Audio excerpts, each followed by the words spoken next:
பாவக்காய் எள்ளு கறி. பாவக்காய் was outstanding in அம்மா இன்னைக்கு என்ன ஸ்பெஷல்?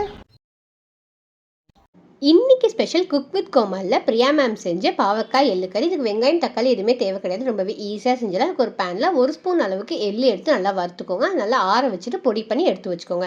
தென் அதே பேனில் கடலைப்பருப்பு, உளுத்தம் பருப்பு, கொஞ்சமாக மிளகு போட்டு வறுத்துக்கோங்க.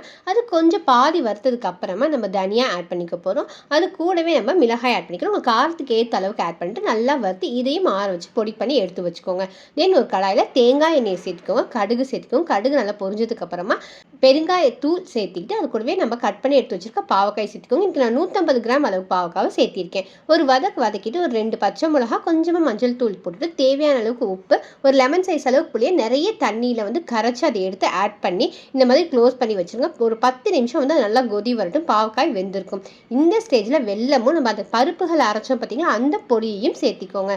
சேர்த்து நல்லா மிக்ஸ் பண்ணுங்கள். உங்களுக்கு அது மிக்ஸ் பண்ண ஆரம்பிக்கும் போதே பருப்பு பொடிங்கிறதுனால உங்களுக்கு கெட்டியாக ஆரம்பிக்கும். ஸோ ஒரு ஸ்டேஜில் எண்ணெய் பிரிஞ்சு வரும் பார்த்தீங்களா, அந்த டைமில் நம்ம எள்ளு பொடி நம்ம அரைச்சோம் பார்த்தீங்களா, அந்த எள்ளு பொடியும் சேர்த்து நம்ம மிக்ஸ் பண்ணி விட்டுக்கணும். அந்த எள்ளு பொடியை நீங்கள் ஆட் பண்ணதுக்கு அப்புறமே ரொம்பவே சூப்பரான ஒரு மனம் உங்களுக்கு வரும். ஸோ சூப்பராகவே பாவக்காய் எள்ளு கறி இதோடய உங்களுக்கு ரெடி ஆகிடும். இது கிட்டத்தட்ட ஒரு தொக்கு கன்சிஸ்டன்சிக்கு நம்மளுக்கு இருக்கணும். ஸோ இதே மாதிரி நீங்கள் செஞ்சு பார்த்துட்டு எப்படி இருந்ததுன்னு எனக்கு மறக்காமல் கமெண்ட் பண்ணுங்கள். லைக் பண்ணுங்க, சப்ஸ்கிரைப் பண்ணுங்க. Thank you. அச்சாத்தி.